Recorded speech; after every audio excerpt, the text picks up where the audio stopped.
The overall theme of last night's Wishbone viewing was, isn't it funny what you remember and what you think you remember, and what you don't remember? Um, so the episodes were based on the story of David and Goliath from the book of Samuel in the Bible, and then the other one was based on the Sherlock Holmes story, A Scandal in Bohemia. Um, it's the one that I thought the Purloined Letter was going to be. Um, Now, I have read David and Goliath. I have read the Bible, and I have a Bible. Is up there on the shelf. It's not very interesting to look at, and it's not huge, but it's too heavy to hold here to not be interesting to look at because it's all black, and then it says Holy Bible. I mean, at least with Treasure Island in the previous one of these, there was a chance that maybe you could see one of the carved images. Um, so I have read that. I Turns out I have not read A Scandal in Bohemia. I thought I had, but apparently I haven't, and I realized it too late to read it before watching the episode. But I will eventually read it, and I know the story well enough. I saw I think I've seen a couple of versions of it. I definitely saw the Benedict Cumberbatch version. I don't really remember it, but I definitely saw it. But for the most part, I thought I'd read it because I think I've seen the Wishbone episode more than most Wishbone episodes because I really like it.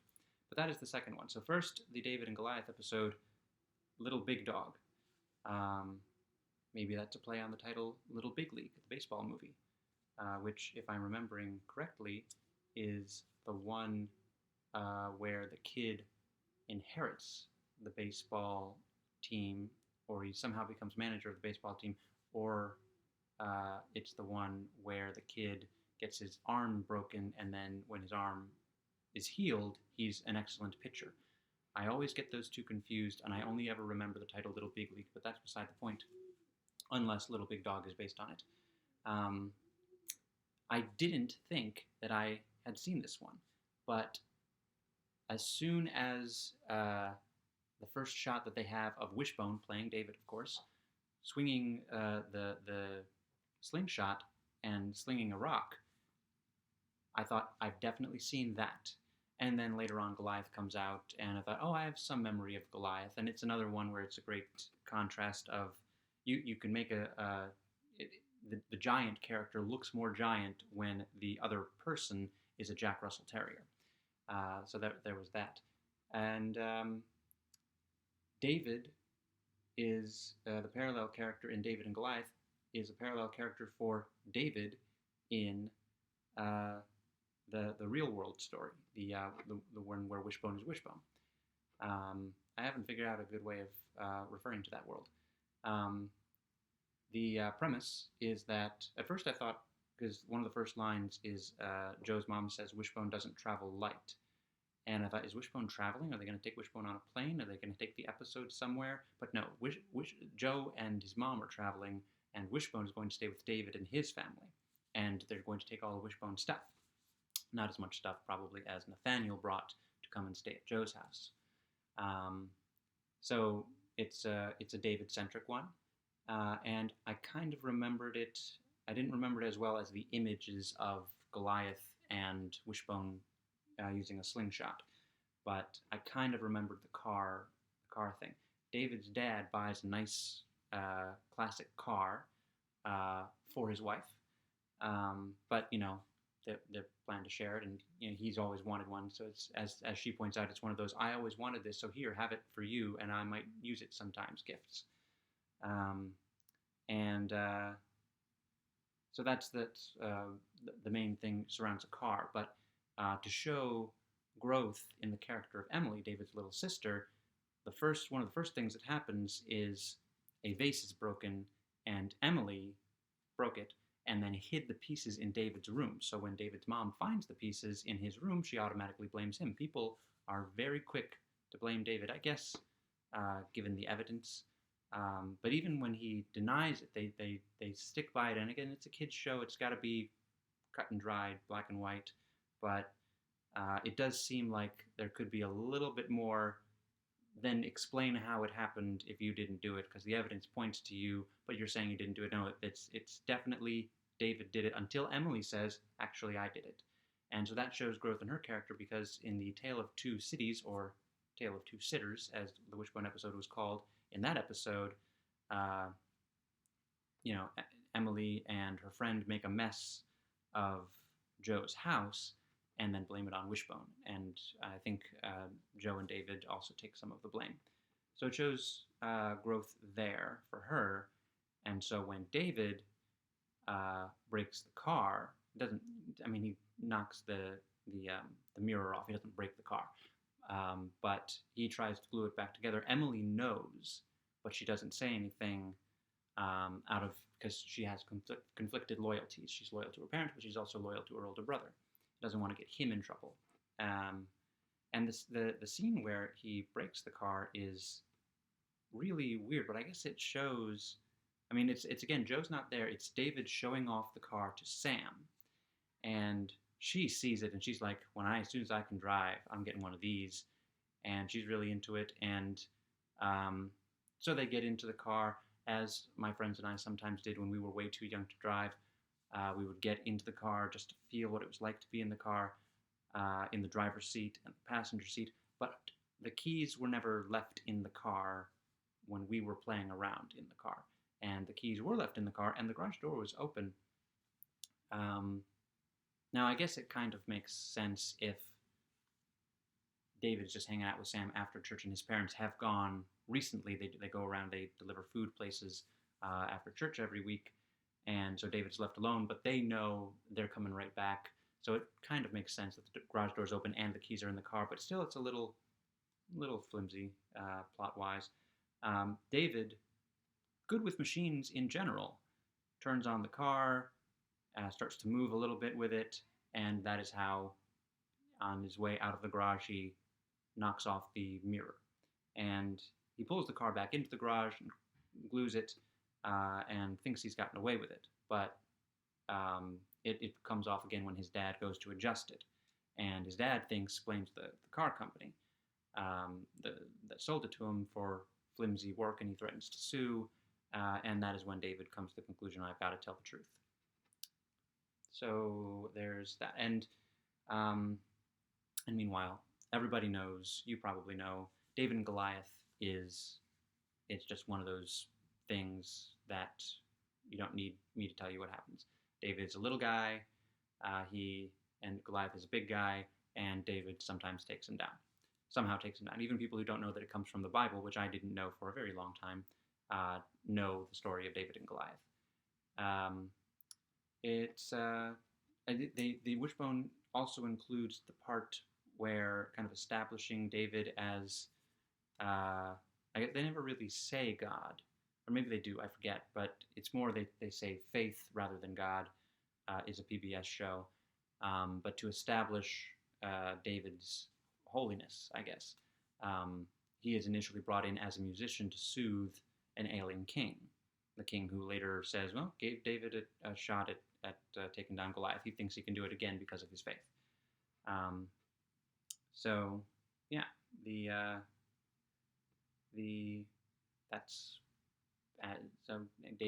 both Davids ultimately do the right thing, I guess. Emily asks at one point about two consciences, I have one conscience that tells me to do this, another conscience that tells me to do this. Both things seem right. That's an interesting and deep sort of question that actually it's not surprising that a 5-year-old girl would ask. My understanding is that 5-year-olds ask deeper questions than the most seasoned philosophers, and without even knowing it. So let me see if there's anything else that I wanted to mention. I wrote down the keys in the car. David turns it on and tempts fate. That's how I put that. The line "just another machine," that's something that he actually says, or somebody actually says, probably David, and that's what I said. Is he's usually very good with machines. So I'm going to leave it there for that one. It's a good one for I don't typically like religious themed stuff, but for it being a religious themed thing, and the set, I don't know if it was mostly like a beach somewhere near where they filmed. I don't know where they filmed this, It was a very nice set where they had everything, where they had the battle taking place. The Israelites versus the Philistines. It was a nice looking little patch of land. The Scandal in Bohemia episode is called A Dogged Expose, and it was at once prescient and, or I don't know how common this was back then, but it was also, the end doesn't age well, even though it's not as bad as it could be, but it doesn't age well. So the premise is that someone is secretly taking pictures of Sam, and they're embarrassing pictures. There's one of her eating, and she doesn't look her best, and then plastering pictures with rude captions all over school. And they realize that the name attributed to the picture, the person who took the picture, is spelled wrong, and so they decide, oh, it's mixed up letters. It's an anagram. Is that what that is? And they re-scramble the words and come up with the name Amanda, who is the character, one of Sam's academic rivals at school. But somebody's taking pictures of her as well. And, it's, of course, Demont, which I remembered right away, and they come to the conclusion because it's the obvious conclusion. I think I said in a previous one, I wonder if they'll do an episode exploring why Demont acts out, what his family life is. I don't know if that happens. But, they come to the obvious conclusion. And the story of A Scandal in Bohemia, did I say it was called The Dogged Expose, the title? Just making sure I get that. The Sherlock Holmes story is about the King of Bohemia comes to see Holmes because an American actor living in London, who the king had a fling with, called Irene Adler. She has a picture of the two of them and has apparently threatened to publish it, which would, of course, ruin his life because back then, these people had shame. Leaders had shame. So he hires Sherlock Holmes, and Holmes goes undercover and ends up at, he scopes out the house, finds out about her, talking as he's playing a role, but he's talking to people who hang out outside her house, and learning about her, and then he ends up following her and her secret lover / her lawyer to their wedding, and he is a witness at their wedding. And there's a very cute part where Wishbone, as Sherlock Holmes, as random street person, runs up into a carriage and then spits a coin into the driver's hand and says, "Take me to where they were going." And it's just a very cute image of Sherlock Holmes, Wishbone Sherlock Holmes, in a carriage, just sticking his little dog head out of the window. So there's that. So they find out it's Demont, and then they, and I'm back in the real world now, they hatch a plan to get revenge, which involves a lot of fake fighting, which is similar to what happens in the story. Sherlock stages a fight on the street outside of Irene Adler's house, and because hers is the closest house and he needs to lie down, she brings him in, puts him on a sofa or something, and they take care of him. He then has Watson light a smoke bomb sort of thing and toss it in the open window, which he makes sure gets open so that he, the ailing character that he's playing, can get some fresh air. Watson throws the smoke in the window, and the room gets all smoky. Irene Adler thinks her house is on fire, and she goes to save the picture, which is hidden in a column that turns and reveals a little shelf hidden in the wall, which, this is why I thought the purloined letter was this episode. It's not quite hidden in plain sight, but it's a royalty worried about being blackmailed story, and it's always have it handy so that you can get it in an emergency, but not anywhere where anybody might find it, where anyone's going to think to look. In this case, it is actually hidden, but it's kind of in plain sight. I don't know. It makes sense in my head that these two are related. Holmes doesn't grab it at that time. They go back for it at a later time. She has already moved away and taken it with her.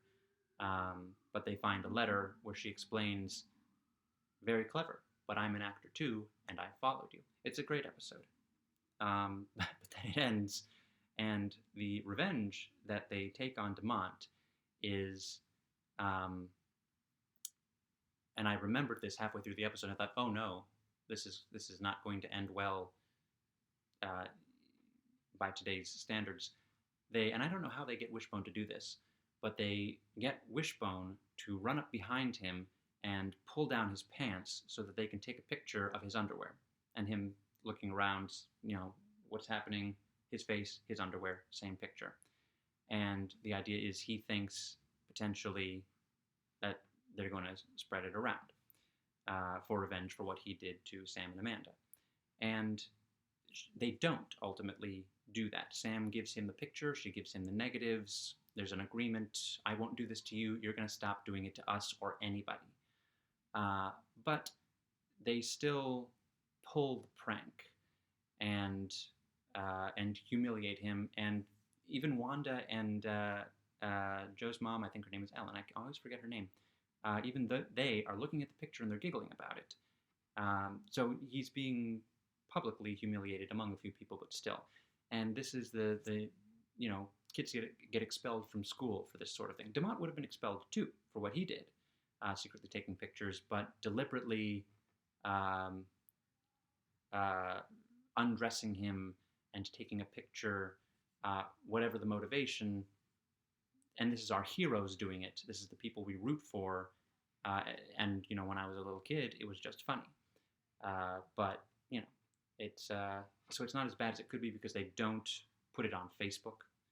They don't do the equivalent of that, but still, an unfortunate ending. But I don't understand how how Wishbone knew what to do, other than they know that there's something going on in Wishbone's head that is puts him above other dogs. And there's a little kind of a throwback to the idea that Demont is afraid of Wishbone, and he now has legitimate reason to be. Wishbone, when Demont comes to get the picture, Wishbone is with Sam, and Sam says, "Stay," or whatever she says, and he goes, "Yeah, sit, stay, save the day," and that's just a classic Wishbone line. That as soon as he said it, I got a smile. So I wrote a couple of things horizontally or vertically. Sam hands over the picture and the negatives. Okay, so that's how it ends. But he says, I've got the picture. Before he gets the negatives, he says, I've got the picture. I knew you'd cave. I win. She says, no, I've still got the negatives. And that's when she makes the whole deal of, you're going to stop this. I don't want these anymore. You're going to stop this. I'm not going to do it. You're not going to do it to me. And he says to her, you're smarter than I thought. And she says, I wish you could act as smart as you really are. It's a good line. And it's kind of the key to kids who act out. And the episode ends, he's going off away and Sam goes back, she sits down on the porch, she's petting Wishbone, she kind of smiles at him. And it kind of leaves you with the impression that she's got a crush on him, like the bad boy crush, or maybe she just sees potential, I don't know, but the impression that I got, and the person watching with me, that, this was Sam being into the bad boy. So, not a great ending, but still one of my favorite episodes, at least as far as the Sherlock Holmes story. So that's that for those two. The next two are The Red Badge of Courage, and I've got a fun little story about that, and The Tempest, another Shakespeare. So let's wag another tail.